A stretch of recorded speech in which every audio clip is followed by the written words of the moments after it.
নমস্কার, হবি ও সুলেখা ব্লগে সকলকে স্বাগত। গিয়েছিলাম বৌমার বাপের বাড়ি কীর্তন শুনতে। তো সেখানকার আয়োজন দেখে ভীষণই আমি মনোমুগ্ধ হয়ে গেছি। দর্শক বন্ধু, এত মানুষের সমাগম আর এত সুন্দর সব পরিবেশ, তার মধ্যে একটা মহাভারতের একটা ছোট কাহিনী, ছোটটা বেশ বড়ই বলবো, যেটা হচ্ছে দ্রৌপদীর বস্ত্রহরণ। সেটা অভিনব সত্যি খুব ভালো লাগলো। তাই আমি সেটাকে দেখে তোমাদের ক্যামেরাবন্দি করে নিয়ে এসেছি। তোমরা দেখো, ভীষণই ভালো লাগবে।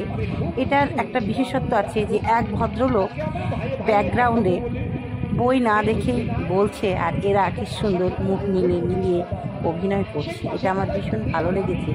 তাই আমি সম্পূর্ণ ক্যামেরাবন্দি করে আমার শুধু দর্শক বন্ধুদের জন্য উপহার দেওয়ার জন্য নিয়ে এসেছি। তার সঙ্গে আমি কোনো না কোনো দিন যখন আমার ইচ্ছা হবে, আমি অন্য মোবাইল থেকেও তো দেখতে পাবো। তাই আমি এটা একান্তভাবে ক্যামেরাবন্দি করেছি। এখানে পঞ্চপাণ্ডব আছে, যুধিষ্ঠির আছে, আর আছে ভীম, নকুল, সহদেব, অর্জুন, শ্রীকৃষ্ণ, তার সঙ্গে আছে গান্ধারী চরিত্র, তার সঙ্গে আছে শকুনি মামা, দুর্যোধন, দুঃশাসন। সব সুন্দর সেজেছে, তাদের সব কিছুই বেশ সুন্দর। আর এখানে বসেছি একদম পিছনে। যাই হোক, অনেকটা দূর, তোমরা দেখে থাকো। কাছে বললেন, ভাই ভীম, অর্জুন, নকুল, সহদেব, এটা আমাদের ভাতৃপ্রেমের মহামেলনের একটি শুভ সূচনা। এই শুভ দিনে আমি কাউকে দুঃখ দিতে চাই না ভাই। তাই তোরা শান্ত হয়ে বস। দাদা, তোমার মনে করবে দাদা দুর্যোধনের কাছে, আমরা যদি দুই ভাই পাশা খেলি ভাই, এ পাশা পরিচালনা করবে গে, এ পাশা কালে রায় প্রকাশ করবে গে। কেন কেন এই যে আমি যেমন দুর্যোধনের মামা, তেমন আমি তোমাদেরও মামা। আমি তো তোমাদের সবার মামা। তাই আমি উভয় পক্ষ থেকে তোমাদের পাশা খেলার রায় প্রকাশ করে দেব, এবং আমি তোমাদের হয়ে পাশা পরিচালনা করবো। তোমরা শুধু পাশা খেলায় অংশ নেবে।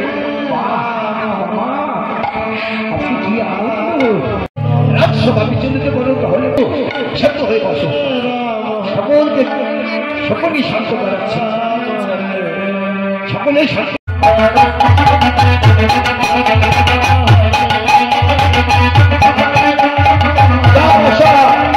আধার মেল ঘরে চলে যাও। দেখতে পাশা চলে গেল আধার মেল ঘরে। দুই যোদ্ধা চাতক পাখির মতো চেয়ে আছে, তার পক্ষে পাশা খেলা যায়। একদিকে ধর্মরাজ, অন্যদিকে দুর্যোধন, দুঃশাসন। মামা, ও মামা, পাশা খেলায় আমরা জিতেছি। আমি সাথেই বসো, আমি ঠিক সময়ে আমি পাশা খেলা রায় প্রকাশ করবো। শান্ত হোক।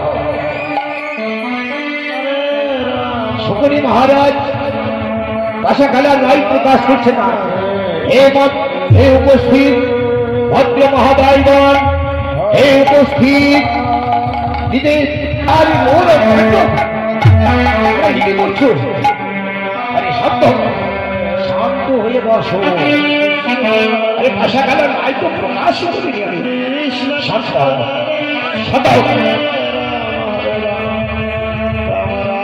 শকুনি পাশা খেলার রায় মহামানী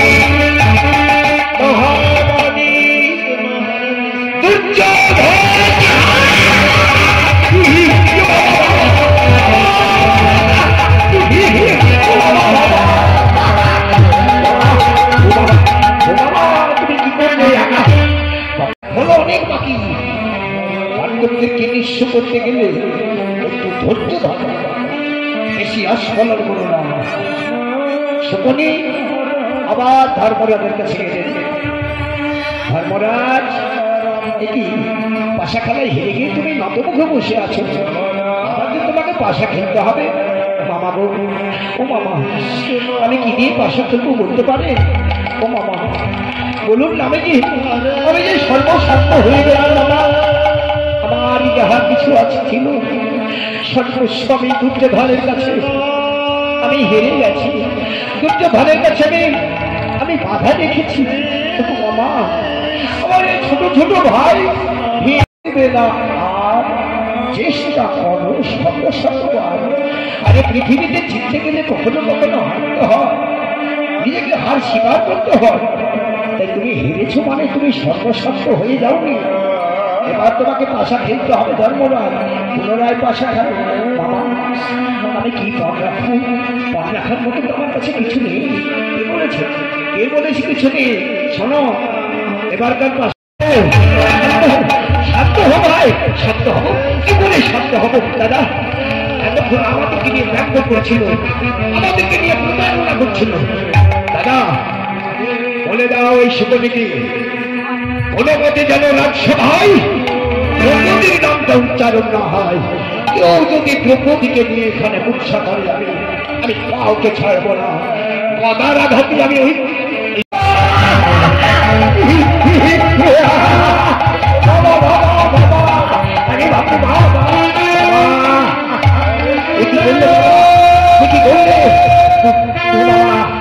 দেখো দেখো দেখো পঞ্চপাণ্ডবদের দুর্দশা দেখো।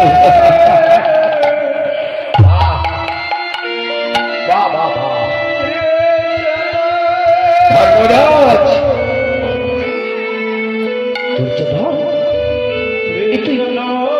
তুই কেমন ভাবে কথা বলছিস?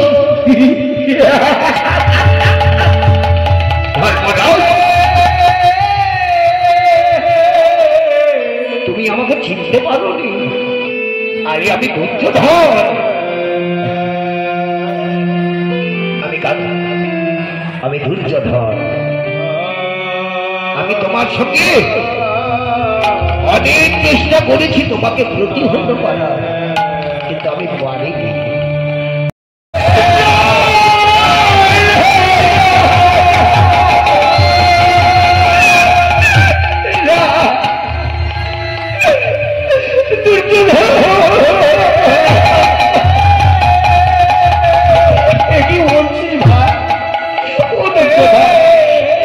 আমার বিশ্বাস হচ্ছে না তুই আমার সঙ্গে প্রতারণা করতে পারি।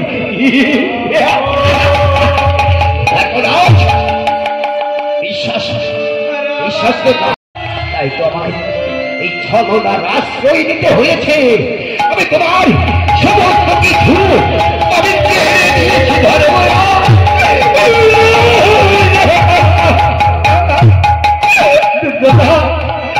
সুযোগ আছে। এই যে তুমি আমার কাছে তোমার স্থাবর অস্থাবর রাজ্য পরিবার সমস্ত ধন সম্পদ ইন্দ্রপ্রস্থের সিংহাসন আমার কাছে হেরে গেছো, আর এখন তুমি নিঃস্ব ভিখারি সর্বহারা। তাই তুমি আমার আদেশ মেনে তোমরা 5 ভাই আমার করেছিস, তাদের সাথে প্রতারণা করেছিস। বললি ভীম আমাদের রাজসভায় আমাদের উপর চোখ লাগিয়ে কথা বলছিস? হ্যাঁ, চোখ কি রাগাতে পারে সে সব জায়গায় পারে দুঃশাসন। তাই মনে ভেবে রাখিস তোদের বর্ষক আমরা কোনদিন মেনে নেব না। কি মেনে নিবি না? এই ভীম এখনো সময় আছে। দুর্যোধনের আদেশ অনুসারে বর্ষটা স্বীকার করল। এ বাবা আর গর্জে উঠে বললেন কি? ওরে ওরে দুঃশাসন, তোর গর্জনটা আমি ভয় পাই না। প্রয়োজন হলে আমি এই হস্তিটাকে আমি ভেঙে চুরে একবারে শেষ করে দেব। কি এত বড় কথা? তাহলে এক ভীম আবার লোক আমি ছোটবেলা যেমন তোরা স্বীকার করবে না আমাদের বর্ষটা। তোদের উপরে চলবে অকথ্য নির্যাতন।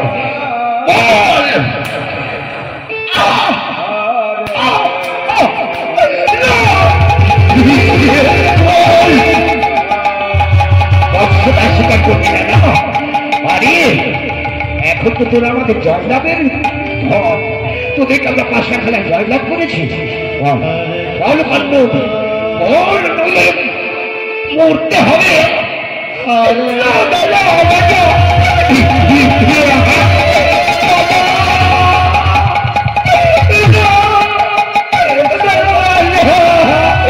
তোমাদেরকে মারিস না দিয়ে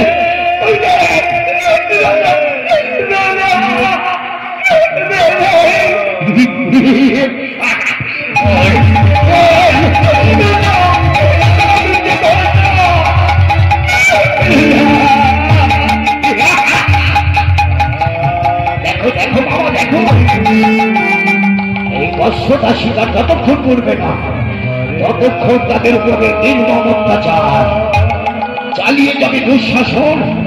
যা পাণ্ডবদের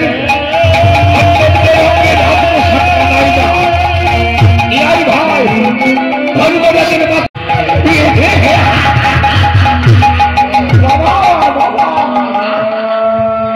সুন্দর বানিয়েছে আমাকে দেখো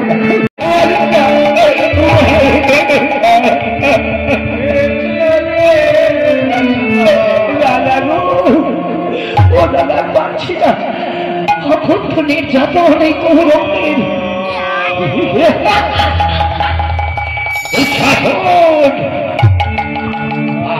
আনন্দ হচ্ছে সর্বহারা করেছে পাণ্ডবদেরকে। এবার শুধু পৃথিবীর মুখ থেকে তাদেরকে মুছে ফেলা, তাদের নাম মুছে যাবে। তাই শুধু পাণ্ডব না, পঞ্চ পাণ্ডবের সঙ্গে আমি দ্রৌপদীকে জয়লাভ করেছি। যা দুঃশাসন, যা দ্রৌপদীর চুলের মুখে ধরে ডাকতে ডাকতে রাজসভায় নিয়ে আমাকে কষ্ট দিবি। দ্রৌপদীর কাছে যাস নে, দ্রৌপদীকে অপমান করিস না। দ্রৌপদীকে তুই লাঞ্ছনা দিতে যাস রে ভাই। আর আমাকে আমাকে আঘাত কিন্তু দ্রৌপদীকে সরে যা।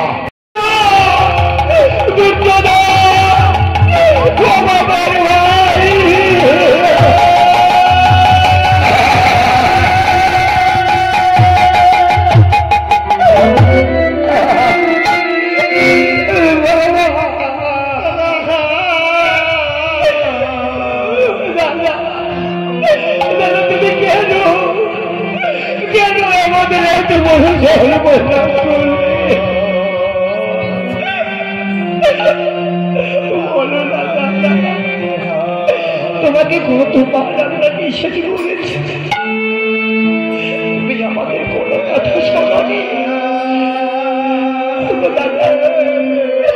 এইবার আমাদের যা হলো সেটা তো আমরা সহ্য করলাম, কিন্তু আমাদের দ্রৌপদী। দাদা তুমি একবার আমাকে অনুমতি দাও। তোমার অনুমতি পেলে আমি ওই কুতন্ত্রকারী দুর্যোধনের মাথাটা আমি গদার আঘাতে ভেঙে ফেলবো।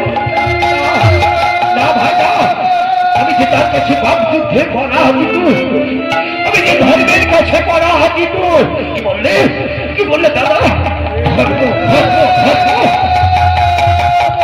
যতবার তোমাকে বলেছি ততবার তুমি ধর্মের দোহাই দিয়ে বেঁচে গেছো। ওই দুর্যোধনের অত্যাচার ছাড়া আর কি পেয়েছি দাদা? ভিকি শত ভিক নয়।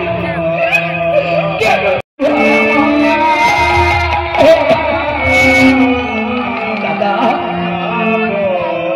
বলতে পারো এই রাজসভায় যখন দ্রৌপদীকে আনা হবে, রাজসভায় যখন দ্রৌপদীর বস্ত্র হরণ হবে, দাদা আমরা কি কেউ তাকে রক্ষা করতে পারবো না? কেউ কি আমরা বিপদের সময় দ্রৌপদীর পাশে দাঁড়াতে পারবো না?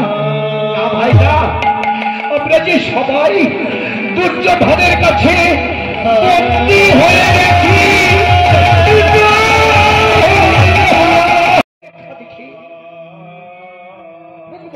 শকুনি মামার কৌশলে যখন দুর্যোধন দুঃশাসন অতি কৌশলে দাবা খেলায় পাণ্ডবদের হারিয়েছিল, তখন পাণ্ডবরা কাকুতি মিনতি করেছিল যে তাদের ক্ষমা করে দিতে, কিন্তু তারা করেনি। তারা অবশেষে দ্রৌপদীকে চাইছিল। চাওয়ার পর অতি কৌশল করে যখন দ্রৌপদীকে জিতে দিল, তখন দ্রৌপদীকে যখন এসে বলল যে দ্রৌপদী, তোমাকে আমরা দুর্যোধন দুঃশাসনের হাতে তুলে দেব, তোমার লজ্জা হরণ হবে। তখন দ্রৌপদী সকলের কাছে গিয়ে গিয়ে কেঁদে কেঁদে প্রার্থনা করেছিল যে আমার এই লজ্জা আমি কি করে ওদেরকে দেব, তোমরা আমাকে বাঁচাও, কে আছো বাঁচাও। কেউ বাঁচাতে পারেনি। অবশেষে কে বাঁচালো সেইটা দেখানোর জন্যই এই সুন্দর দৃশ্য, তোমরা দেখতে থাকো।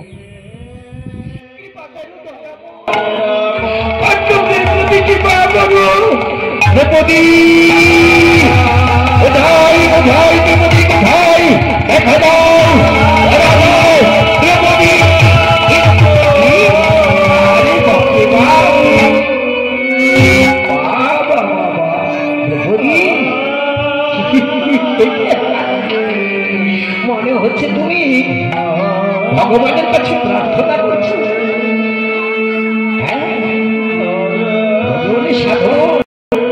সব সময় হয় না, ভজনা সাধনা করতে গেলে সময় হারা ডুবি হয়ে ডুবে গেল, সর্বহারা হলো পাণ্ডব গণ, তখন তুমি ভগবানের কাছে প্রার্থনা করছো। ভজন সাধনা তো সহজ নয়। ভজনা সাধনা করতে গেলে সময়ে করতে হয়, সকাল সকাল। এই যে আমি তোমাকে দিতে এসেছি, আমি নিয়ে যাবো তোমাকে দুর্যোধনের, তোমার দুর্যোধনের রাজসভায়। দ্রৌপদী, দ্রৌপদী, দ্রৌপদী, তুমি?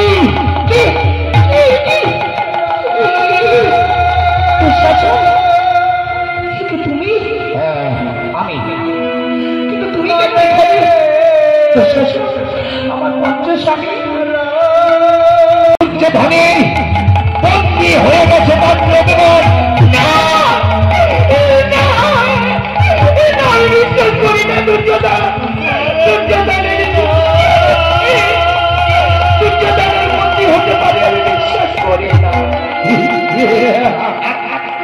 নিঃশ্বাস অবিশ্বাসের পাহাড়টিতে তোমাকে যেতে হবে দ্রৌপদী। দুর্যোধনের ক্রীড়া সভায়, সেখানে তোমার ডাক হয়েছে। দুর্যোধন তোমায় ডেকে পাঠিয়েছে, চলো আমি তোমায় দিতে এসেছি। না, আমি যাবো না। বললে স্বর্ণলঙ্কা যেমন ধ্বংস হয়ে গেছে, এমন কিছু করিস না, চাষ সোনার হস্তিনাপুরে ছাই হয়ে যায়। দ্রৌপদী, তোমাকে সেখানে নিয়ে গেলে তো তুমি বুঝতে পারবে। এসো, এসো, না, এসো দ্রৌপদী, ধরা দাও, ধরা দাও।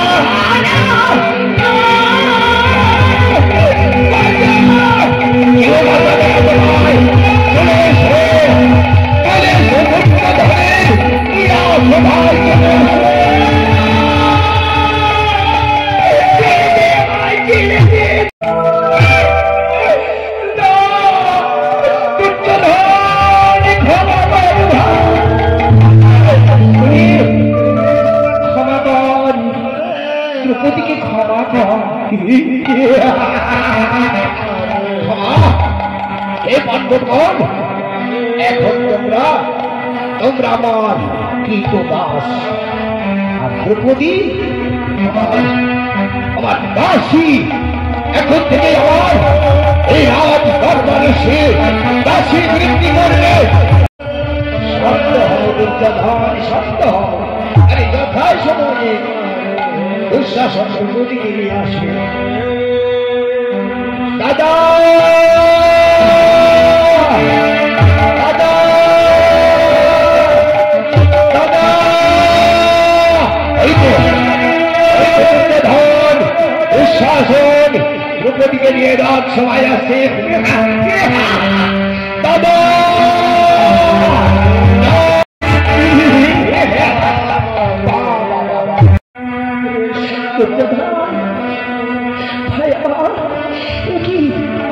এমন করে আমাকে অপমান করে তুমি তোমার এই রাজসভায় কেন নিয়ে আসবে? দ্রৌপদী, এই রাজসভায় আমি তোমাকে এই জন্য নিয়ে এসেছি, কিছুক্ষণ আগে আমার সাথে বাসা খেলায় সর্বহারা হয়েছে এবং তোমাকে আমার কাছে বাসা খেলায় বন্দি রেখেছে।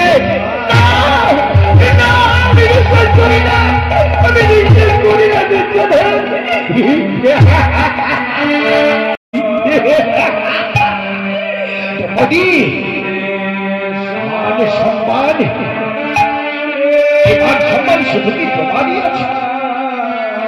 মনে করি দ্রৌপদী, একদিন আমার ইন্দ্রপ্রস্থ দর্শনে গিয়েছিলাম, সেই জিনিস ফল মনে করি আমি যখন জলে পড়ি যাই, তুমি রাজপ্রাসাদে বসে বসে আমাকে বিদ্রুপ করেছিলে। অন্ধের সন্তান অন্ধ, আমি অন্ধ, আমি যে তোমার কাছে চিরঋণী হয়ে আছি। মনে পড়ে দ্রৌপদী, একদিন এক মনের কপিল ভেসে গেল জলে, তোমার শাড়ির আঁচল দিয়ে তুমি তার সম্মানকে তুমি রক্ষা করেছিলে। সেই মনে তোমাকে আশীর্বাদ দিয়ে বলেছিল, হে মা দ্রৌপদী, পৃথিবীতে তুমি যতদিন বেঁচে থাকবে তোমার কোনোদিন বস্ত্রের অভাব হবে না। তাই তো আমি সেদিন থেকে তোমার কাছে ঋণী আছি। তোমার বস্ত্রের অভাব কোনোদিনই হবে না দ্রৌপদী। কেউ তোমার বস্ত্র কেড়ে দিতে পারবে না। আমি তোমায় রক্ষা করব, আমি তোমায় লজ্জার হাত থেকে বাঁচাবো, আমি তোমায় কথা দিলাম। হৃদয় গৌর হরি হরি হরি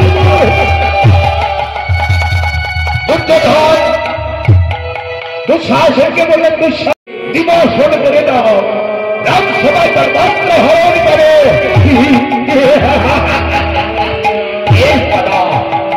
এইবার দ্রৌপদী রাজসভায় বিমর্শনে সারা পৃথিবীর মানুষ তাকে দর্শন করবে। এসো এসো দ্রৌপদী, এসো, ধরা দাও, ধরা দাও, ধরা দাও,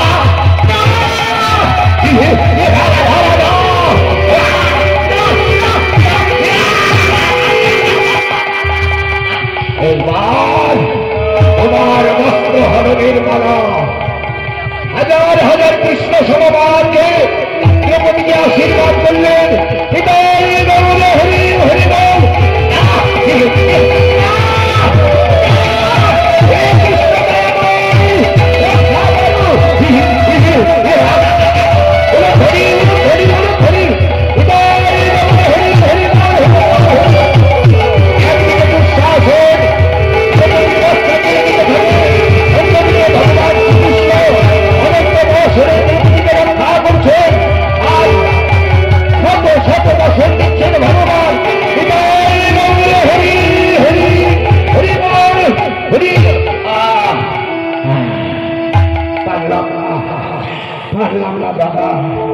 রাখে হরি মারে কে, মারে হরি রাখে কে।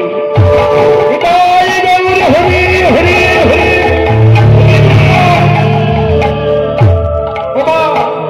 ভগবান তুমি রক্ষা করে, এই পৃথিবীর কোনো সাধ্য নেই তাকে অপমান করতে পারে। দুর্যোধন বললেন, দুঃশাসন, তুই যখন অপমান করতে পারিস এই দ্রৌপদীকে। আজকের এই সুন্দর অনুষ্ঠানটা তোমাদের কেমন লাগলো অবশ্যই কমেন্টের মাধ্যমে জানাবে। আবারও দেখা হবে পরের ভিডিওতে। আসি, টাটা।